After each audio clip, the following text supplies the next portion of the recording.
Welcome to the GK objective biology channel. तो आज हम डिस्कस करने वाले हैं जेनेटिकली इंजीनियर्ड इंसुलिन के बारे में।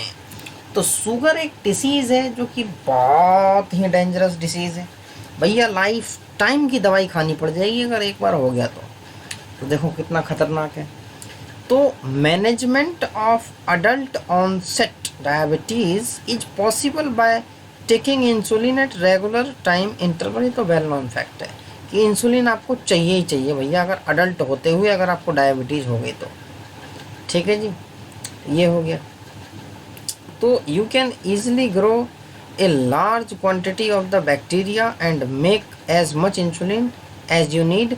टोटल कहानी इसी पे बेस्ड है इस टॉपिक में कि बैक्टीरिया से हम ग्रो करा लेंगे, लेकिन कैसे और क्या स्ट्रक्चर होता है, कैसे उसको फंक्शनल बनाते हैं, वो सब हम देखेंगे। Think about whether insulin can be orally administered to diabetic people और नॉट, वाई। अब देखो ये बहुत बड़ा क्वेश्चन है। इंसुलिन को हम सब क्यूटेनियस मोड के थ्रू, इंजेक्शन के थ्रू देते हैं, और बहुत सारे डायबिटिक पेशेंट तो खुद इंजेक्शन मार लेते हैं। इतनी हैबिट हो जाती है डेली की, खुद मार लेते हैं। तो ये हो गया। अब कहानी ये आती है भैया कि इसको हम ओरली क्यों नहीं ले सकते।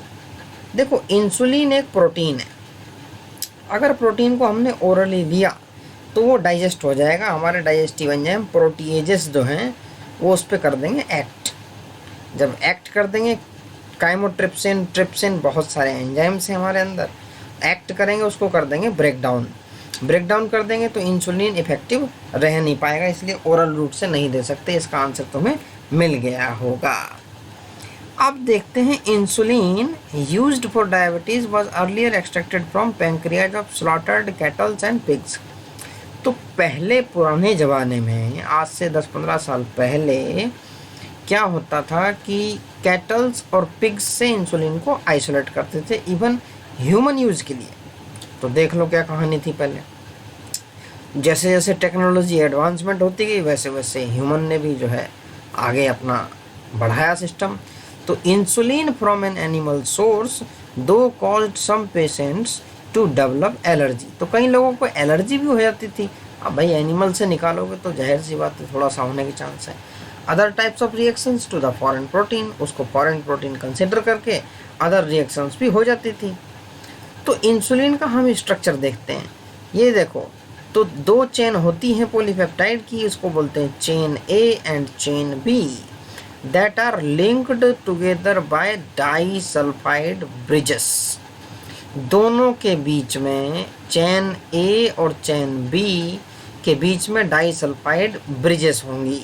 तो ये हो गया स्ट्रक्चर। और ये डाइसल्फाइड ब्रिजेस से जुड़ी होती हैं, इसके ऊपर बड़ा क्वेश्चन आ रखा है। ये पूछ देते हैं कि भाई हाइड्रोजन से जुड़ी होगी, लेकिन नहीं, ये डाइसल्फाइड से होती हैं। तो in mammals including humans insulin is synthesised as a prohormone. तो जब इंसुलिन सिंथेसाइज होता है ना तो इनएक्टिव होता है ये। Like a proenzyme, prohormone also needs to be processed before it become fully mature and functional hormone. तो इसको क्या होता है कि पहले प्रोसेसिंग में जाना पड़ता है, जहाँ से ये तुम्हारा सी पेप्टाइड जो होता है ना, फ्री सी पेप्टाइड, इसको हटाता है ये, which contains an extra stretch called C peptide proinsulin में। तो this C peptide is not present in the mature insulin. ठीक है, सी पेप्टाइड हट जाएगा, is removed during maturation into insulin. बिल्कुल ठीक बात है।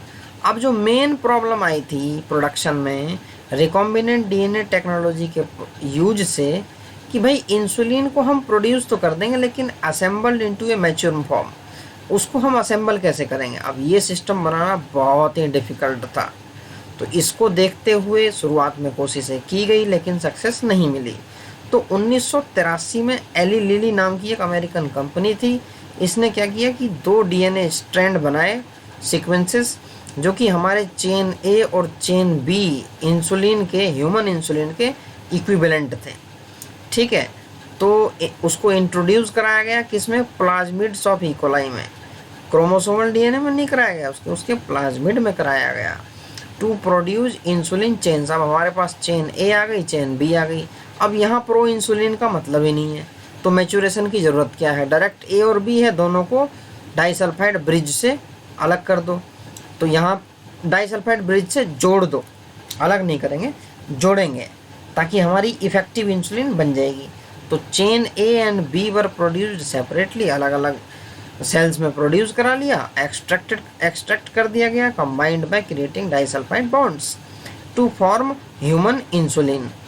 तो इस तरीके से तुम्हारा जो है ह्यूमन इंसुलिन ई कोलाई के अंदर प्रोड्यूस किया गया। तो देख रहे हो भैया, ये ह्यूमन इंसुलिन के बारे में डिस्कस किया गया, जेनेटिकली इंजीनियर्ड इंसुलिन था। तो बड़ा ही इंटरेस्टिंग टॉपिक है और एक क्वेश्चन हमेशा से आ रहा है इस टॉपिक पे।